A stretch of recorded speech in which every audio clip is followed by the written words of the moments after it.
E aí, irmãos e irmãs que acompanham o Batatinha Comics. Hoje, dando continuidade ao programa Novo Leitor Bonelli, porque uma vez que você começa a ler Bonelli, você não consegue parar, e eu tô lendo só Bonelli ultimamente, eu vim trazer para vocês Júlia, Aventuras de uma Criminóloga.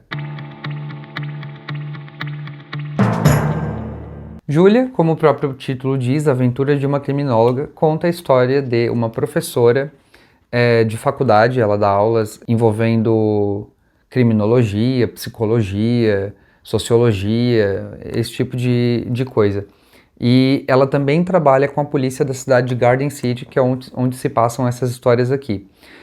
Quando a gente começa aqui o primeiro volume, isso aqui é o primeiro volume de uma republicação da história da série original da Júlia, e agora em formato italiano, papel offset, bem legalzinho. Nesse primeiro volume, a gente acompanha uma Júlia que não está mais trabalhando com a polícia. Aconteceu uma coisa num passado recente dela, não fica muito claro o que aconteceu, mas ela se feriu durante uma investigação policial e ela não trabalha mais com a polícia. Mas algo vai acontecer aqui, um novo serial killer vai ser apresentado, que vai acabar tendo uma necessidade da Júlia trabalhar com a polícia, porque ela é a pessoa mais preparada para conseguir ajudar a pegar esse serial killer, fazendo os perfis psicológicos e tudo mais. Ela também está envolvida pessoalmente com a situação. Ela acaba sendo um alvo desse serial killer. A identidade desse serial killer ela é revelada no final do primeiro volume. Eu já sabia por diversos motivos, eu pesquisei para poder comprar, para poder saber do material antes de ler. Mas para quem não sabe, até porque isso não é revelado em nenhuma dessas capas aqui, nem nas contracapas, na real, na sinopse aqui da segunda capa já revela. Então, não leiam as sinopses atrás antes de ler o volume 1, se vocês querem ter uma surpresa sobre quem que é o serial killer. Mas enfim, é revelado no final desse primeiro volume aqui, e o segundo e o terceiro volume trata-se da perseguição a esse serial killer durante um período de 3 meses. É muito legal, muito pesado. As histórias são... A história, no caso aqui, é uma única história em 3 edições. Ela é muito forte, ela tem uma pegada bem forte de true crime. Hoje em dia tem um grande público para true crime, seja os livros da Dark Side sobre serial killers, seja séries de TV, de documentais, né, da Netflix, tem bastante. Ou podcast, né? Podcast de true crime foi, nos últimos anos aí, um estouro. Então isso aqui, se você gosta de qualquer coisa dessas que eu falei, podcast de true crime, documentários da Netflix, séries sobre serial killers, livros da Dark Side, livros como os da Ilana Kazoy, isso aqui, ó, é um material perfeito para você que gosta disso.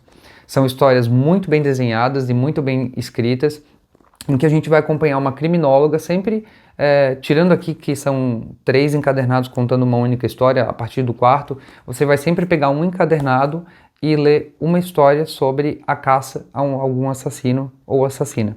Vez ou outra vai ter uma história dupla e tal, que são 2 encadernados, mas a grande maioria é um encadernado de cerca de 130 páginas, com sempre uma história muito bem desenvolvida. E aqui, além da gente ter esse primeiro caso apresentado a gente, não é o primeiro caso da Júlia com a polícia, ela já tem um passado com a polícia, mas é o primeiro caso que a gente acompanha aqui nessa série, né?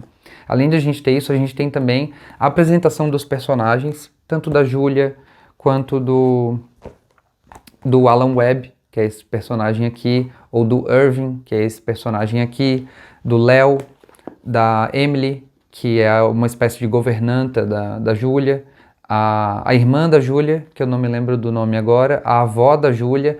É um leque de personagens bem grande, são personagens todos com personalidade bem definida, bem fortes. É muito legal, por exemplo, os diálogos entre a Júlia e o Alan Webb, porque eles não se dão, eles se bicam demais, mas eles se bicam de um jeito que quem tá próximo, principalmente o Irving, acaba vendo isso como uma espécie de flerte entre os dois.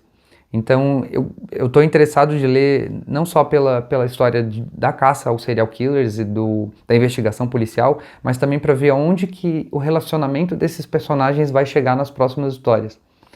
É bem legal mesmo. Tem também um ex da Júlia que ele aparece nas 3 histórias somente pelo telefone. O nome dele é Phil. Ele acaba dando uma espécie de golpe nela já no início da história, e depois a gente só acompanha eles via telefone. Não sei se ele retorna mais pra frente, mas é uma situação bem interessante, porque ao mesmo tempo que a gente está acompanhando a Júlia voltando a trabalhar com a polícia, está sendo feito um telefilme baseado na Júlia, As Aventuras de uma Criminóloga. E como sempre acontece, o telefilme nada tem a ver com a vida dela. Ela é uma loira de busto gigante que seduz os homens e tudo mais, nada a ver com o que ela faz na vida real. E isso também causa uma ruptura entre ela e o Phil, que foi a pessoa que, digamos assim, negociou os direitos para fazer esse telefilme para a televisão. As mortes, são várias mortes aqui, como eu disse, a gente acompanha um serial killer, então tem mortes desde da primeira história até a última. São bem pesadas, são bem gráficas, então se você gosta disso, não vai faltar aqui. Os desenhos dessas mortes e de todo o resto são muito bem feitos. Os personagens quase todos, têm feições de atores e atrizes famosos. Por exemplo, a Julia claramente é a Audrey Hepburn. O Alan Webb é o John Malkovich. O Irving é o John Goodman. A Emily é o Whoopi Goldberg. E por aí vai. Sempre você vai ver ali a cara de algum ator. E traz um certo... Eu geralmente não gosto disso. Vou ser bem sincero. Por exemplo, eu não gosto da arte do Mike Deodato quando ele fica fazendo o trace em cima da cara de atores. Exemplo dado o Tommy Lee Jones no papel do Norman Osborn, nos quadrinhos desenhados pelo Mike Deodato da Marvel. Porém, aqui é legal, aqui é charmoso. É isso que falta na arte do Mike Deodato. Aqui tem um charme na arte que é realmente muito, muito interessante. Olha essa arte da Julia aqui, ó. Tem um certo charme no traço que aqui eles conseguem imprimir e que eu acho que em outros casos não fica legal. Aqui a gente tem o John Malkovich, né, que seria o Alan Webb. Aqui a gente tem até o Morgan Freeman, ó. Não sei se vai dar para ver aí.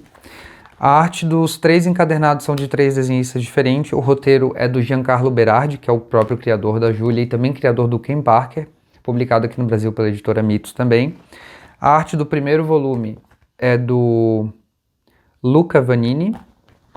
A arte do segundo volume é do Corrado Roy, é o meu favorito. Corrado Roy, eu conheço a arte dele por histórias do Dylan Dog, e aqui ele tá sensacional, ele tem um traço muito fino, muito, muito bem delicado, assim, com bastante detalhe, e para mim foi o mais bonito das 3 histórias.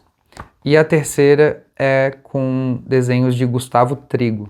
São histórias, como eu falei, muito bem escritas, muito bem desenhadas. Isso é algo até redundante de falar quando você fala da Bonelli, que é sério mesmo, não é exagero falar. Se você não gosta da Bonelli é porque você ainda não leu.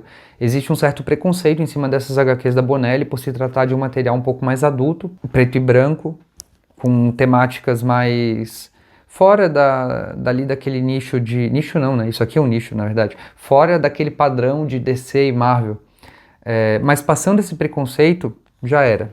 Aí é Bonelli na veia e isso aqui é um vício que não para mais.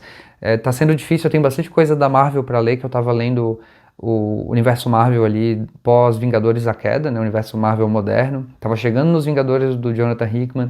Tem bastante coisa da DC para ler, eu tinha acabado o Batman do Tom King agorinha, ia dar continuidade nessa série do Batman. Mas eu comecei a pegar a Bonelli para ler e tá difícil de parar. Por isso que é possível que tenha mais vídeos de Bonelli do que de qualquer outra coisa aí no canal, porque é o que eu tô lendo no momento, né? Enfim, comprem Julia. Julia está em perigo de cancelamento. A gente não sabe bem a situação em todos os detalhes, mas ela não tá vendendo muito bem, pelo que a Mitos falou. Então, a gente precisa de mais leitores de Julia. E eu não tô fazendo jabá aqui da editora, nem nada disso, até porque eu não ganho nada com isso. Todos os meus quadrinhos são comprados. Nunca ganhei um quadrinho de editora, nem pretendo ganhar por muito tempo, porque a não ser que eu possa dar minha opinião verdadeira. De qualquer forma, minha opinião verdadeira da Bonelli até agora é sempre positiva, então se a Mitos quiser mandar quadrinho da Bonelli para mim, pode mandar. Mas a gente precisa de mais leitores de Julia, mais leitores de Bonelli da Mitos, porque a gente precisa que essas séries continuem no Brasil. E eu digo isso como um fã dessas histórias, e não porque eu preciso manter a editora em pé, nem nada disso, eu não trabalho para editora, mas eu quero essas histórias continuando aqui no Brasil. Então, leia, você vai se apaixonar por isso aqui, você vai se apaixonar pela Julia, e vai querer que essas histórias se mantenham sendo publicadas aqui no Brasil também. Se você curtiu o vídeo, deixa o seu like aí, manda para quem você acha que vai gostar, deixa o seu comentário sobre a Julia, sobre a Bonelli, ou sobre a Mitos, ou sobre eu mesmo, o que você quiser, comenta aí que eu vou responder. E não deixa de seguir o Batatinha Comics se você ainda não é inscrito do canal. Até a próxima!